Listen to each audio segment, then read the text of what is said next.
We could just use my friend as a case study. My friend, we've been talking about this other time. Okay, this friend.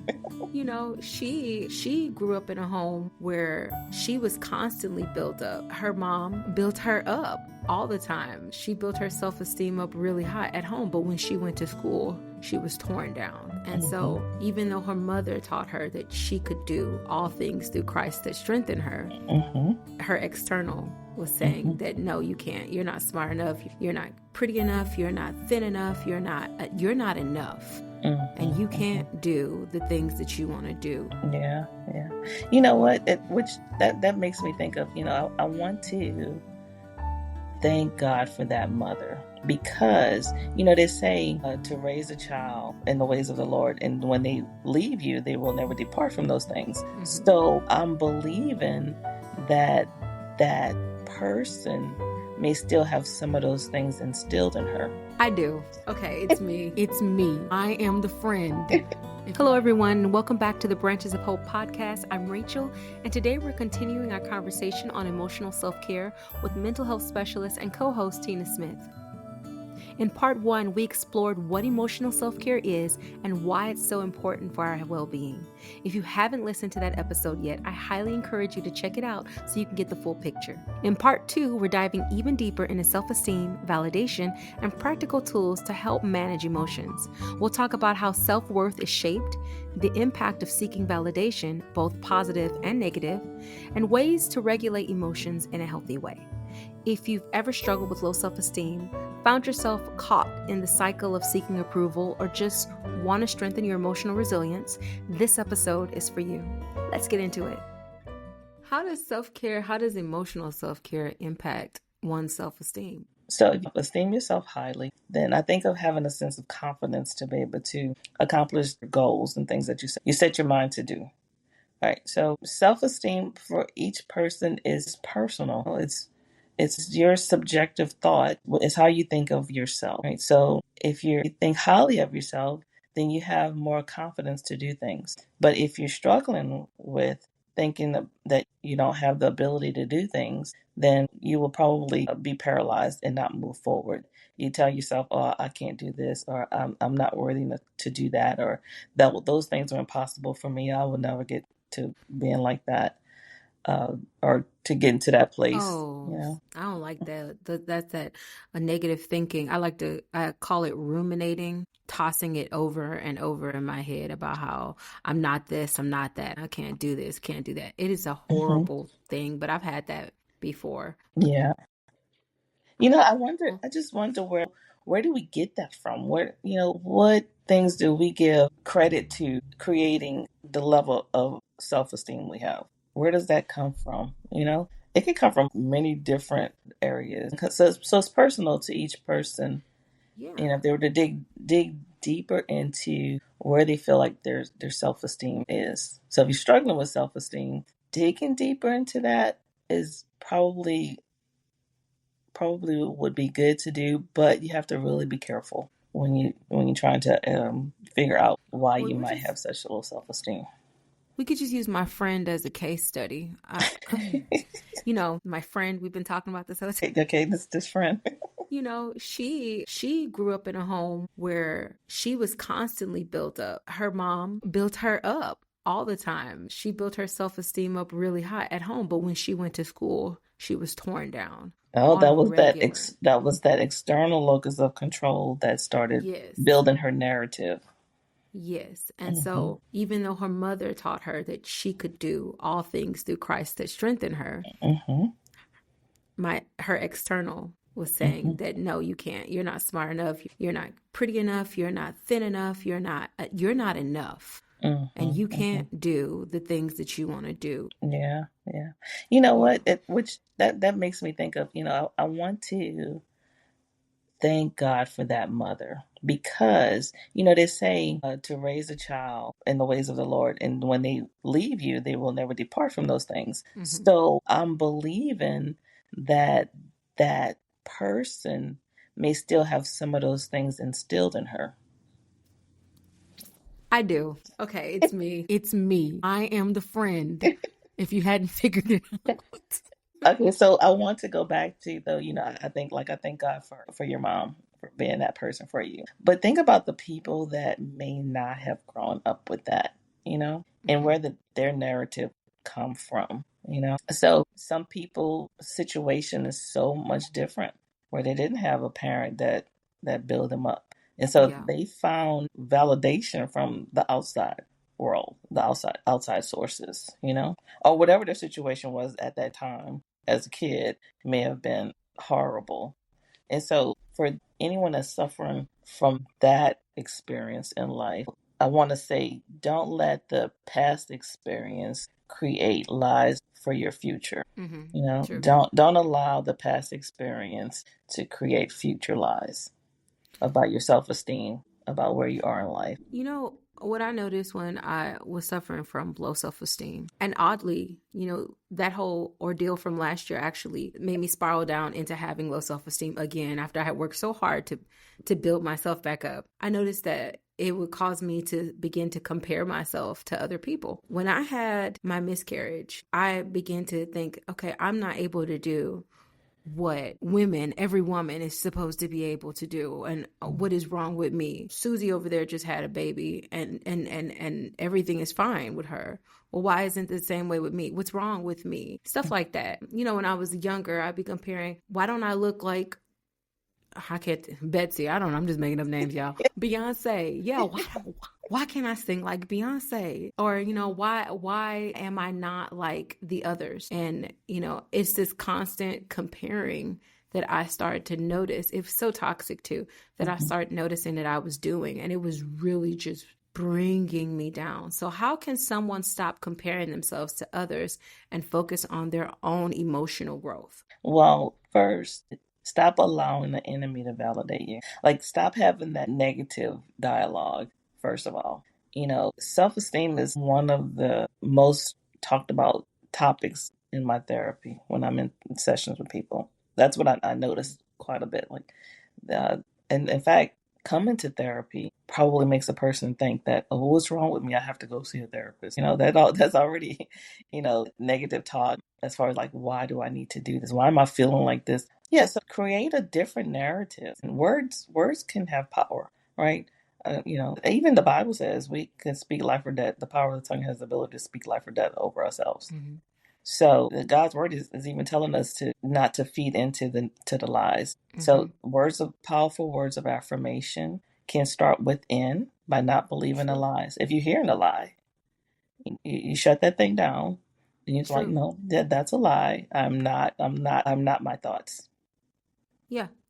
You know, True. one True. exercise I like for people to do that helps quite a few people is to get a dry erase marker. Most people have a mirror in their bedroom or their bathroom or whatever, and then write positive words of affirmation on your mirror. And so when you look in the mirror, you speak those positive things over your life, and Mm. keep doing that, and then change it up to something else. Each week do something different. Don't have a list of those positive things, and don't believe the lies. That's so true. That's actually something I practiced. I would Oh. get up in the morning. In the past, I used to get up in the morning. Oh, look at you. You're so fat. You're so ugly. Oh my gosh. Oh, Uh-huh. why are you staring at yourself? You make the mirror scream. I would say some horrible stuff to myself in the morning. And I was Oh. like, girl, you got to stop doing that. And so I would be like, oh my gosh, you're so gorgeous. My husband would come in and be like, you're so vain. I'm like, look, I'm gorgeous. Okay. He was like, you are gorgeous. You are gorgeous.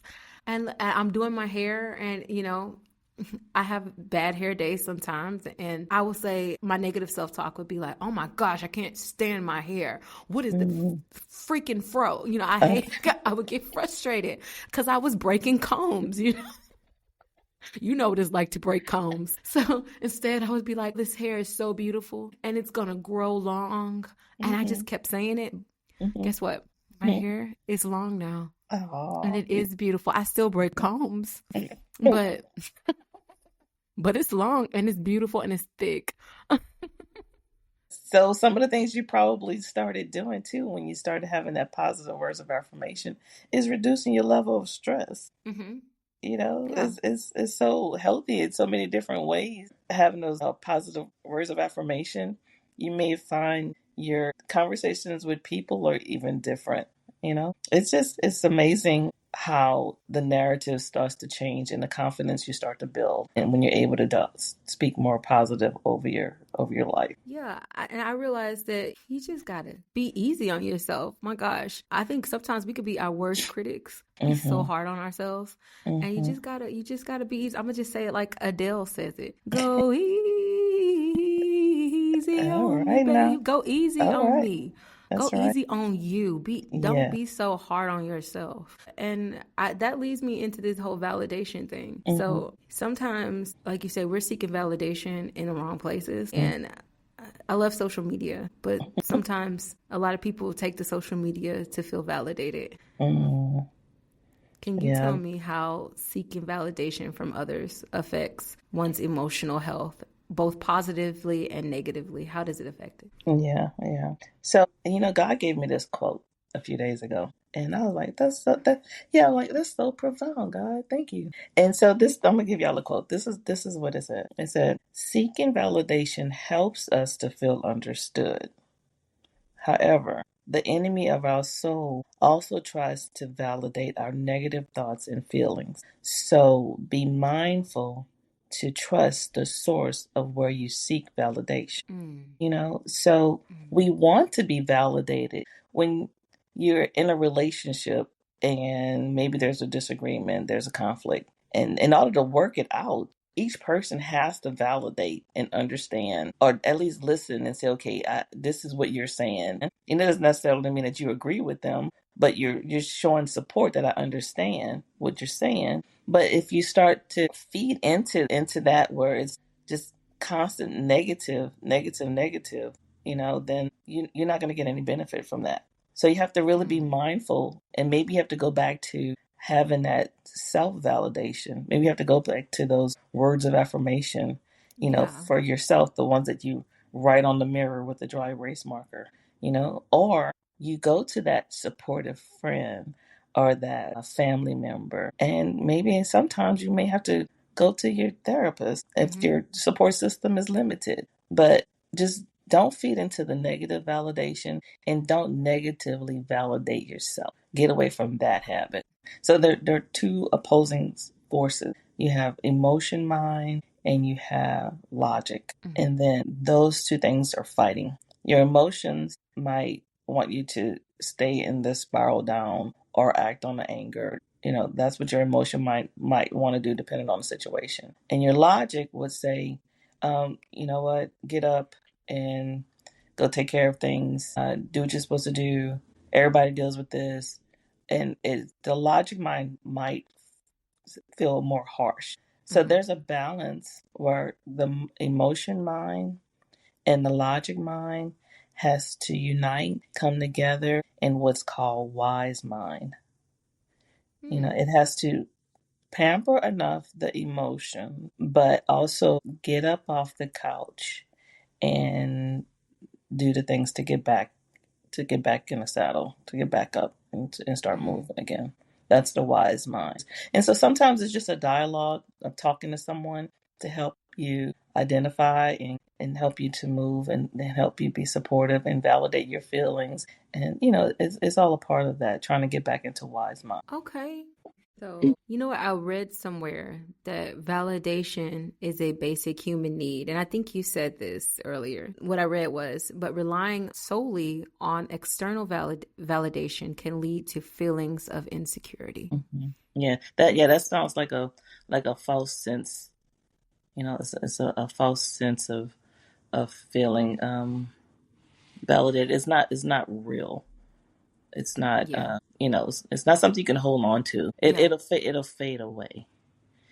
it You will. have to have those positive internal locus of control ability that's intrinsic, is within. It's not external. Because if you're looking for external, then I mean, if you seeking validation, then that's not already confirming positive things that you should already kind of know about yourself, but you're just struggling to agree with it, and you Hmm. get negative, or you get validation from outside sources. Then that's what you're going to rely on. That's what you're going to continue to rely on, and you're going to continue seeking it.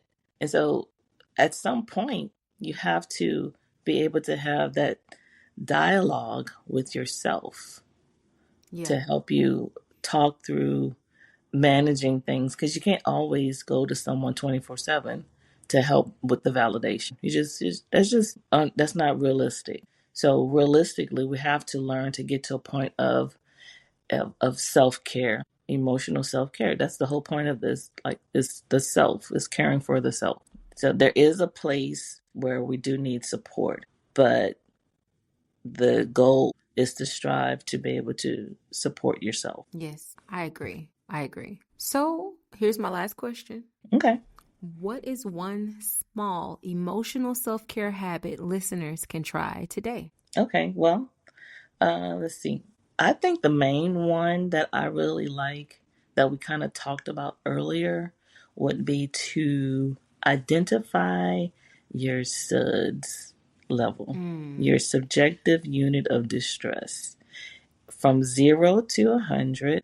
And if it's good, you might wake up in the morning and, like, okay, I'm at a 20. So recognize it throughout the day. I'm at a 20. I may struggle with having anxiety when I drive. So when I get in the car, I might be at a 60. If that's the case, then you can sit in the car and do a deep breathing exercise to calm yourself down before you move forward. Say you are having just negative thoughts. You were good, the day was fine. Say you were like hanging out with friends, and then the day is over and everybody go their separate ways, and now you're feeling a little lonely. That might make you feel like you're in a distressful state. Where would you rate yourself on that subjective unit of distress scale at that time? So say you're feeling lonely, so what should you do? You could listen to your favorite podcast, Branches of Hope. Branches of Hope. Yes. Uh-huh. You could do some self pampering things. Just do some things to help pass the moment. Yeah. If you're feeling lonely, to bring that suds level back down. You know. So that's the one takeaway for today that I would want Yes. people to do, is to implement self care by first identifying that we do struggle with ups and downs, and then put that in a type of unit to measure it. So if you can measure something, then you can see what you can do with it. You can bring it down. Implement some things that brings you back to that state of peace that that Okay. our bodies and our minds so strive to get back to. When you're feeling uncomfortable, get back to that state of feeling comfort. Yeah. I think if someone is struggling with like debilitating anxiety and depression, I think one way you can show yourself some love is maybe going to the doctor, right? Well, yeah, definitely. If it's to that point where you're just struggling, talk it over with your doctor. And then if you do start medication management, to make sure that you're taking the right dosage, to make sure it's still effective, as well as implementing all the other things that you need to do for self-care. So, because that's what the medication, if you're needing that, is to help you get back to that balance that your body is trying to get to. This has been a very, very good conversation. I feel like I got so much help out of this. I'll be candid. It was things that I needed to Mm-hmm. hear because even though I'm in a good spot now, there are still times where I have my lows and I'll start feeling some kind of way. Yeah. The previous episodes, we touched on sleep and physical health and eating right, and those things are important too, because if you're not taking care of your body, you're vulnerable to when emotional situations pop up. So if you're not eating well and you're not sleeping well, then you may be more irritable. So sometimes we just have to take a look at that too. Sure. I have all these different acronyms, so I'm gonna give y'all one more acronym. So I like this acronym. I use this one quite often. Okay, so it's called HALT, HALT, and so each letter means something that will help create awareness, so you can do something.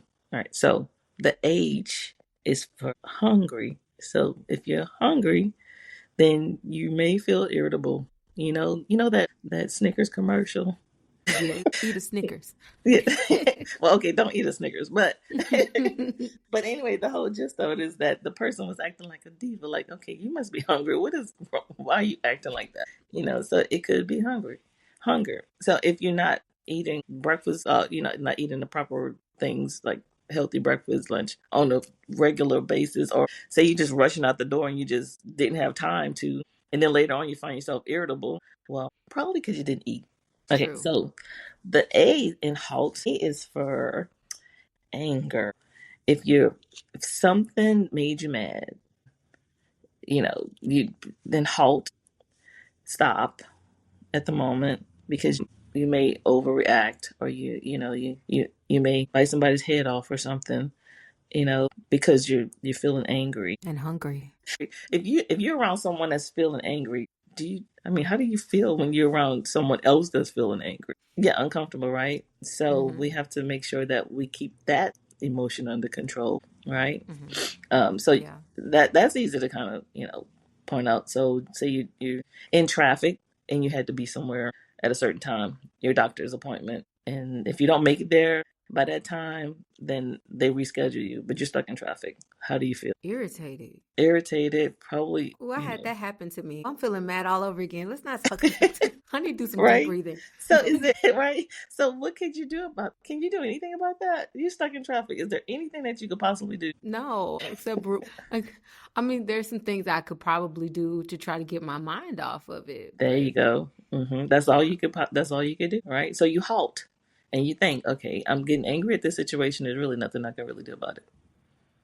Okay, so Yeah. HA. Now we're at L. L is lonely. Hmm. Yeah, but we feel lonely sometimes. And if you're feeling lonely, what kind of emotions come with feeling lonely? As you can think Sad. of, sadness, right? That's uncomfortable, Hmm. right? So what should you do if you're feeling lonely? What can you do? I'm feeling lonely right now. Let me, you know what? Let me call a friend. Last year, I would have just went and ate something. The answer to Emotionally. all my problems was emotional eating. Well, going and having a conversation with Hmm. with the chocolate cake is not the answer when you're feeling lonely. No. No. So when you're feeling lonely, you do something to relieve that feeling because it's uncomfortable. You Hmm. could be missing somebody, you could be missing a loved one. Yeah. And that could put you in a state of feeling lonely. And it's not really a True. comfortable state. So you have to do something. You have to halt and realize, why am I feeling like this right now?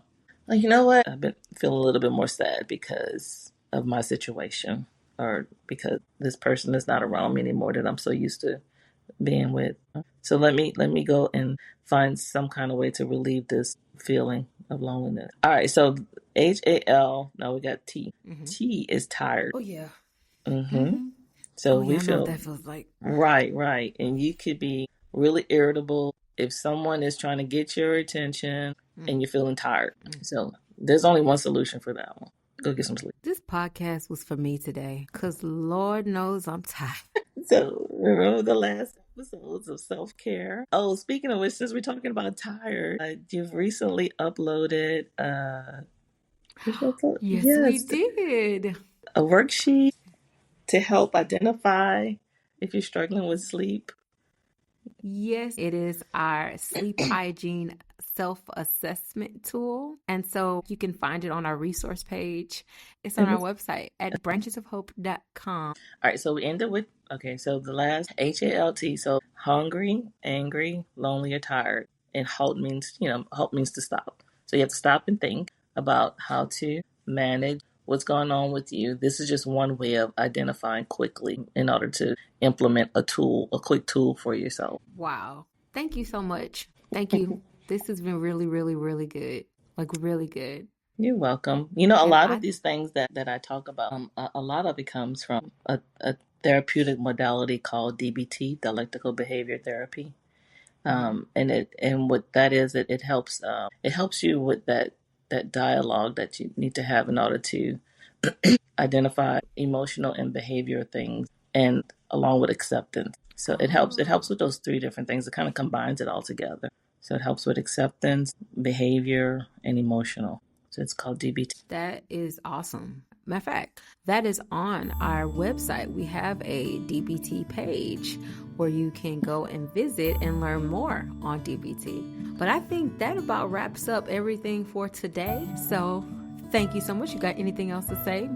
Nope, that's it for today. Until next time. All right.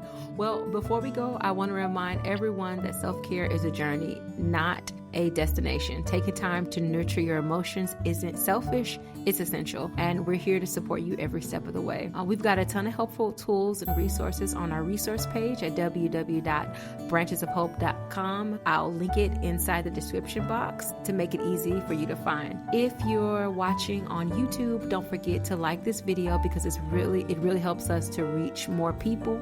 And hey, it's completely free. So I'm not charging you nothing. You don't have to buy it. You just click the button and make YouTube like us. Okay.